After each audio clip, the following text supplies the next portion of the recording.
देखिए, सबसे पहला पॉइंट तो आपको ध्यान देना है कि आपको अपनी उत्तर कॉपी को खाली नहीं छोड़ना है। दूसरी चीज़, हर एक प्रश्न का उत्तर देना है, भले ही आपको उसका उत्तर ना आता हो। अगर आपका उसका उत्तर नहीं आता है तो आप पेपर से ही कुछ ना कुछ ज़रूर उतार देना, और उतारते समय ध्यान देना कि प्रश्नवाचक शब्द का बिल्कुल प्रयोग नहीं करना है।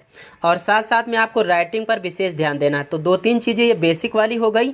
आगे आइए हम स्टेप बाय स्टेप बताते चलते आपको कहाँ पे क्या करना है।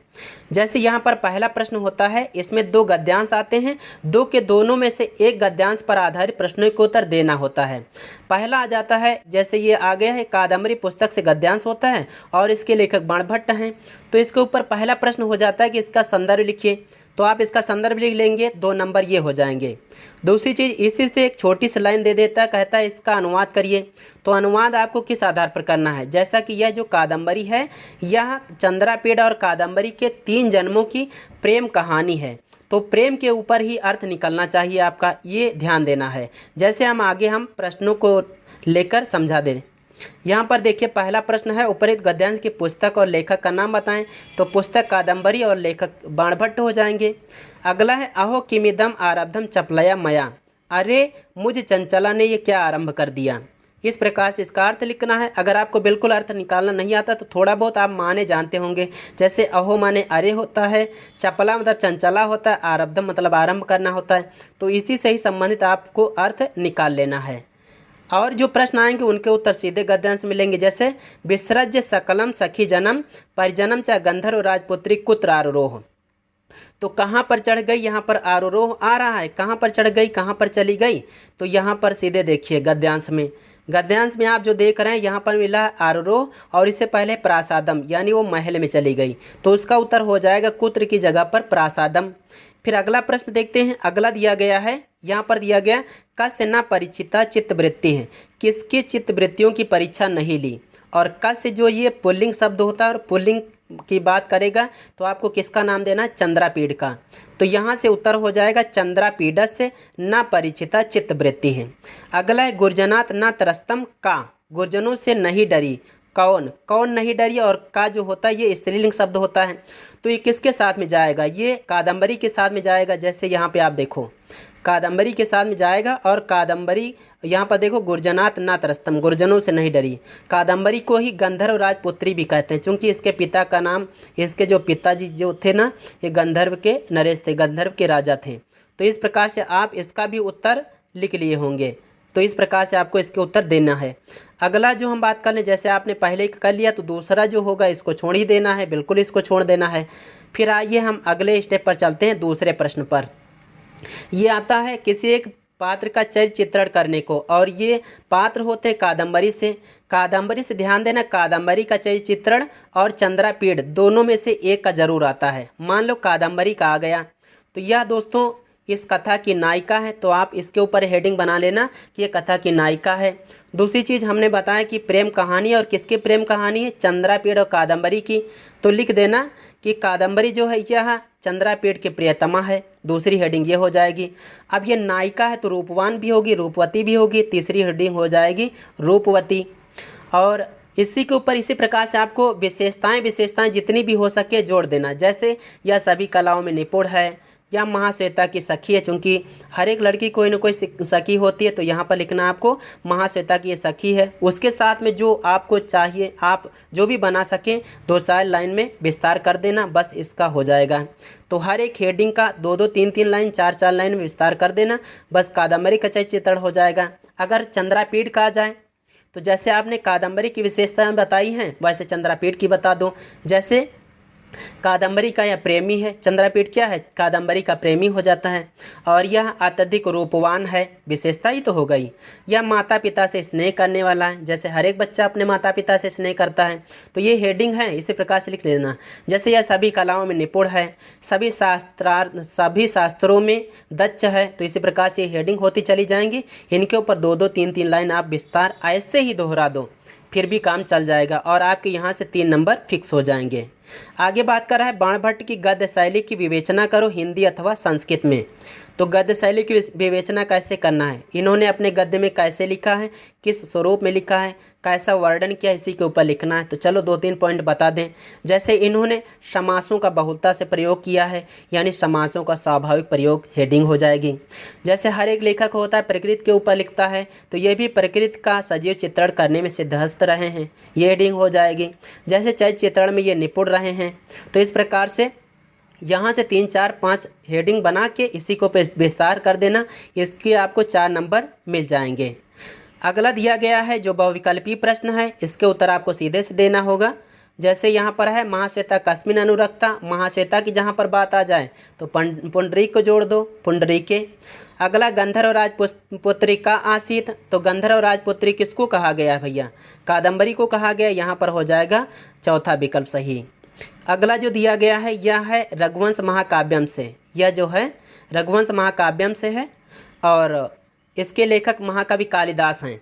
तो इसका आप संदर्भ लिख लेंगे, 2 नंबर इसके फिक्स हो जाएंगे। इसकी व्याख्या आप किस आधार पर करोगे, देखो हम ये बता दें कि जितने भी श्लोक आपके पेपर में आएंगे लगभग ये महाराज दिलीप और सिंह से वार्तालाप के बीच के ही होंगे। तो महाराज हैं, राजा हैं, वीर हैं, प्रतापी हैं, उनके सामने एक महान वीर सिंह भी है, तो कैसा दोनों के बीच में वार्तालाप होगा, इनमें इन श्लोकों में कुछ शब्दों के अर्थ अपने आप में निकाल लीजिएगा और उसके ऊपर विस्तार से थोड़ा सा लिख देना। बस इसकी व्याख्या इस प्रकार से कर लीजिएगा, इसकी व्याख्या इस प्रकार से हो जाएगी। अगर आपने ये पहला वाला कर लिया तो दूसरा वाला करने की कोई ज़रूरत नहीं होगी। फिर आइए हम आगे बढ़ते हैं। अगला दिया गया संस्कृत व्याख्या, काफ़ी आसान है संस्कृत व्याख्या और संदर्भ। यहाँ पर संस्कृत में संदर्भ कह रहा है, तो आपने जो हिंदी में संदर्भ लिखा है उसी को संस्कृत बना दो, संस्कृत संदर्भ हो जाएगा। और व्याख्या करने को कहे तो आप जो ये श्लोक देख रहे हैं इसी को तोड़ मरोड़ के इधर के शब्द उधर, उधर के शब्द उधर, कुछ न कुछ अगर कर दोगे, अगर आपने बिल्कुल पढ़ा ही नहीं तो आपको करना क्या है, इतना ही तो करना है। मतलब भागते भूत की लंगोटी भली, कुछ तो नंबर आपको मिलेंगे ही यहाँ से। तो आप कुछ ना कुछ लिखेंगे तो यहाँ से अगर 5 नंबर नहीं देगा तो 4 नंबर, 3.5 नंबर ज़रूर दे देगा। तो कुल मिला के यहाँ से भी आपके नंबर फिक्स हो जाएंगे। अगर आपने यहाँ पर पहला कर लिया तो आपको दूसरा करने की ज़रूरत नहीं रहेगी। आगे जो दिया गया है कालिदास की काव्य शैली संक्षेप में हिंदी अथवा संस्कृत में लिखिए। अब काव्य शैली की बात कर रहा है तो काव्य में इन्होंने कैसे कैसे लिखा इसके ऊपर लिखना है। देखिए यहाँ पर काव्य शैली पूछेगा, आगे आएगा नाट्य शैली, चूँकि वो अभिज्ञान शाकुंतलम के आधार पर आएगा।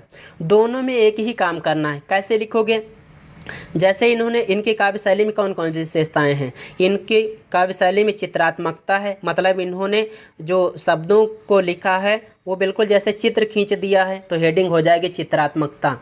फिर प्रेम का निरूपण इन्होंने भली प्रकार से किया है, तो प्रेम के ऊपर लिखा ही है इसका विनय, इसके ऊपर लिख दो। इन्होंने उपमा अलंकार का प्रयोग बहुलता से किया है, तो इसके ऊपर लिख दो। अब ये पॉइंट हैं, इन पॉइंट पर आधारित आप बता सकते हैं। जैसे प्रकृति का वर्णन करने में इन्होंने कुशलता दिखलाई है, तो प्रकृति का वर्णन करने में इन्होंने कुशलता दिखलाई, ये भी एक पॉइंट हो जाएगा।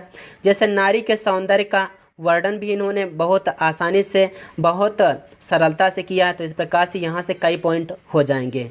इसकी काव्य शैली हो जाएगी। इसी प्रकार से आगे नाट्य शैली भी कर लेंगे। आगे जो दिया गया है बहुविकल्पीय प्रश्न, इसका उत्तर कैसे दोगे, यह रघुवंशम से ही है। तो दिलीपस दयिता का आसित, दिलीप की पत्नी पूछे तो सुदक्षिणा। अगर यहीं से आ जाए एक प्रश्न और भी बन जाता है कि वह जो नंदिनी थी किसकी गाय थी, तो नंदिनी महर्षि वशिष्ठ की गाय थी। कहीं आप वहाँ पर दिलीप को मत जोड़ देना, ठीक है। वो दिलीप जो हैं ये उसको चराने जाते हैं, ये चीज़ है। अगला जो दिया गया है विचार मूढ़ा का, विचारों से मूर्ख कौन प्रतीत होते हैं, तो वो सिंह कह रहा था महाराज दिलीप से कि आप, महाराज से कहता है कि आप इस गाय के बदले, छोटी सी गाय के बदले में अपना सब कुछ त्याग करते हुए मुझे विचारों से मूर्ख प्रतीत होते हैं, तो इसका उत्तर ये हो जाएगा। अगला हम बात कर लें, ये देखिए अगला आ गया है अभिज्ञान शाकुंतलम से। यहाँ से भी आपको संदर्भ लिखना होगा।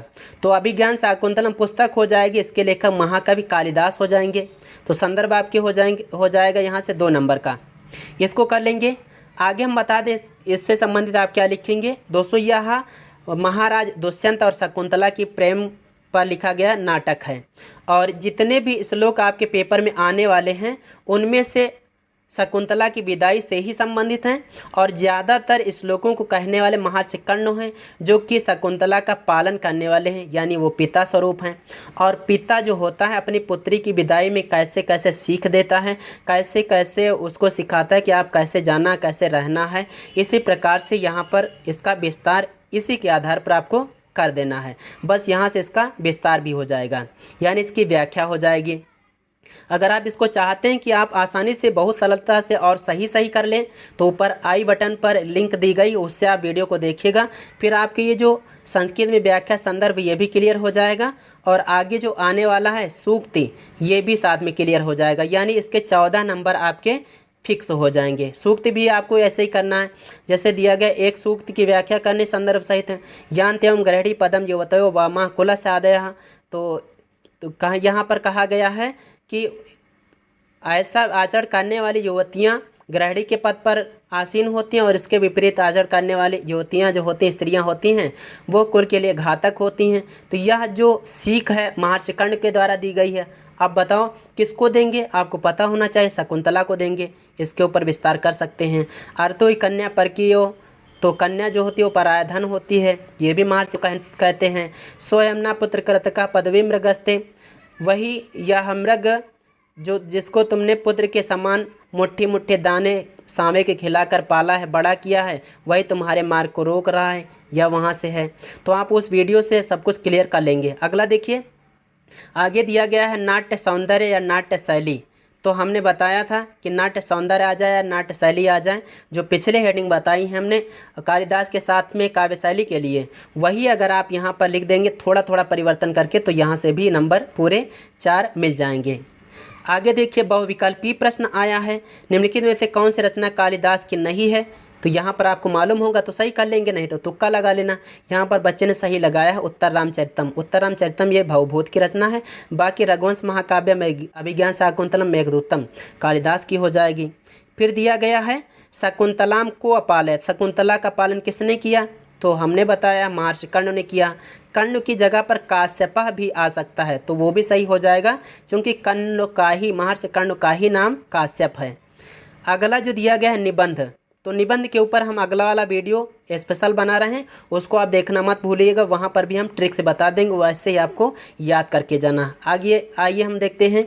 आगे जो दिया गया है रूपक अथवा उपमा अलंकार का संस्कृत में उदाहरण। पिछली बार आया था उदाहरण लिखने को और इस बार आने की संभावना है यहाँ पर आ जाएगा इसकी परिभाषा लिखने को। तो आप इसकी परिभाषा कहेगा हिंदी में लिखो चाहे संस्कृत में लिखो, तो आप इसकी परिभाषा हिंदी में अपने अनुसार लिख लेना, बन जाएगी बात। अगर चाहे संस्कृत में भी लिख सकते हैं। यहाँ पर क्या हो जाता है तद्रूपकम अभेदो या उपमानो उपमेयो, यहाँ पर ये हो जाएगा। इसी प्रकार से उपमा की भी परिभाषा आप किसी एक की मतलब लिखना है तो रूपक के लिख लो या उपमा के लिख लो। आगे जो दिया गया है अनुवाद, अनुवाद भी काफ़ी सरल आते हैं। जैसे गंगा हिमालय से निकलती है तो गंगा हिमालयात प्रादुर्भवति। विद्यालय के चारों ओर वृक्ष हैं तो विद्यालय परितः वृक्षाः सन्ति। छात्र पैर से लंगड़ा तो छात्राः पादेन खंजाः, तो यहाँ से हो जाएगा लंगड़ा है। दोनों बालक विद्यालय जाएंगे तो बालको विद्यालयम गमिष्यतः। श्री गणेश जी को नमस्कार है, छोटा सा अनुवाद है, छोटा सा आ जाता है, नमस्कार वाला एक जरूर आता है। यहाँ पर हो जाएगा श्री गणेशाय नमः। सज्जनों की संपत्ति परोपकार के लिए होती है तो सताम विभूतया परोपकाराय भवन्ति, बहुवचन में यहाँ पे करना है। ठीक है, आगे हो जाएगा कि कवियों में कालिदास श्रेष्ठ हैं, कवि नाम कविश कालिदासा श्रेष्ठा, इसका अनुवाद हो जाएगा। फिर आइए आगे हम बात करते हैं, यहाँ से भी आपके 2 नंबर फिक्स होने वाले हैं। कैसे याद करोगे, जहाँ भी आप किसी वाक्य में देखना, देखो पहले प्रश्न क्या कह रहा है, अधोलिखित रेखांकित शब्दों में से किसी एक में प्रयुक्त विभक्ति का नियम का उल्लेख करें। जहाँ कहीं भी किसी लाइन में नमः आ जाएगा तो वहाँ पर चतुर्थी विभक्ति होगी और नियम लिखिएगा नमः स्वस्ति स्वाहा स्वधालम वसट योगाच। एक ऐसा एक मतलब वचन एक लाइन ये ऐसी जरूर आएगी जिसमें नमः जरूर होगा। तो आप पहले से याद कर लो कि नमः स्वस्ति स्वाहा स्वधालम वसट योगाच लिख के चतुर्थी विभक्ति लगा देना है बस।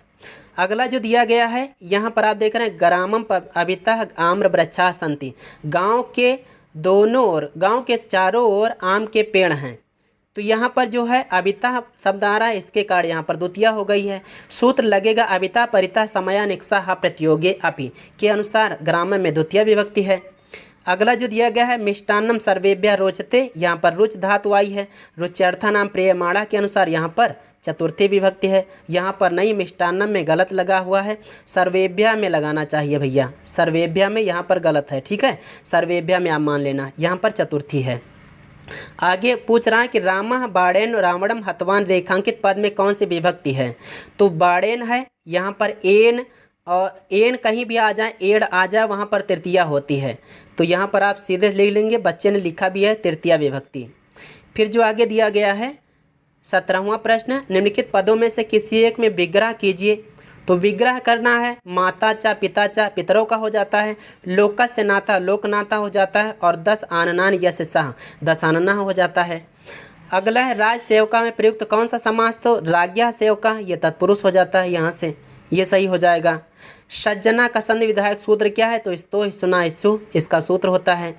फिर अगला दिया गया है हरेओ, हरेओ संधि विच्छेद इसका करिए, तो ये हो जाता है हरेओ, ये यहाँ पर तीसरा विकल्प सही हो जाएगा, हरेओ। ग्रहेसु शब्द में यह ग्रह जो शब्द है यह किस विभक्ति और वचन का रूप है, तो सुख जहाँ कहीं भी अंत में मिल जाए वो सप्तमी का बहुवचन होता है, तो यहाँ पर सप्तमी बहुवचन है। अगर राम मिल जाए अंत में किसी शब्द के, या शाम मिल जाए, तो वो दोस्तों होता है षष्ठी का बहुवचन। आगे दिया गया जगता किस विभक्ति और वचन का रूप है, तो तृतीया एक वचन का, यहाँ से ये वाला सही हो जाएगा। आइए अगला देखते हैं। अगला जो दिया गया है वर्धनताम क्रियापद, तो वर्धनताम क्रियापद का पुरुष और वचन बताना है। तो दोस्तों यह जो है प्रथम पुरुष बहुवचन का रूप है, लोट लकार का है, ठीक है। बच्चे ने लेकिन यहाँ पर गलती कर दी है, ठीक है, तो इसको गलत मत करना है। वर्धनताम प्रथम पुरुष बहुवचन की क्रिया है। द धातु लेट लकार प्रथम पुरुष एक वचन का रूप क्या होगा, तो दासते, बिल्कुल सही है।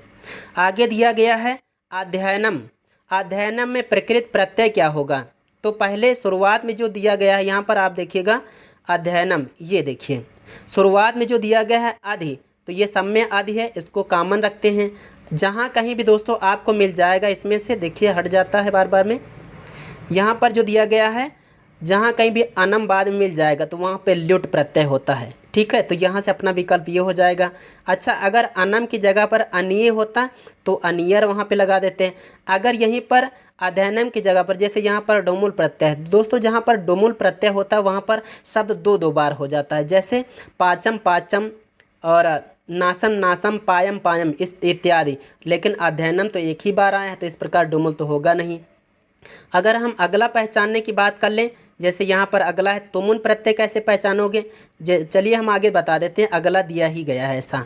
अगला है कृ धातु में अनियर प्रत्यय लगाने पर कौन सा शब्द बनेगा, तो करणीयम, क्योंकि अणीय जोड़ेंगे, अणीय अणीय हो जाता है। अगर कृ धातु में कत्वा लगाओगे तो कृत्वा बन जाता, यानी कत्वा जहाँ पे लगाते हैं वहाँ पर शब्द के अंत में त्वा शेष रहता है, और जहाँ कहीं भी ल्युट लगाते हैं तो वहाँ पे अड़म शेष रहता है, अनम शेष रहता है अंत में। अगर कहीं तुमुन प्रत्यय लगाते हैं तो उस शब्द के अंत में तुम शेष रहता है, तो ये पहचान होती है। आइए हम आगे बढ़ते हैं। ये दिया गया है वाच्य परिवर्तन का, तो वाच्य परिवर्तन आपको किसी एक का करना है। जैसे आ गया त्वया कुत्र गम्यते, तो यहाँ पर हो जाता है कि त्वम कुत्र गच्छसि, बच्चे ने लेकिन यहाँ पर गलती कर दी है, यहाँ पर आपको लिखना है त्वम कुत्र गच्छसि। अगला अगर दूसरा करना हो तो अहम प्रश्न लिखाम, इसका हो जाएगा मया प्रश्न पत्रम लिखते, तेन दुग्धम पियते, तो यहाँ पर हो जाएगा सह दुग्धम पिबती। तो इस प्रकार से आप पूरे पेपर को हल कर लेंगे। तो दोस्तों यह वीडियो आपको कैसा लगा, अगर आपको यह वीडियो अच्छा लगा हो तो लाइक करना, चैनल पर नए होना तो चैनल को सब्सक्राइब करना, क्योंकि आगे भी ऐसे हम वीडियो लाते रहेंगे। आइए दोस्तों चलते हैं। जय हिंद, वंदे मातरम।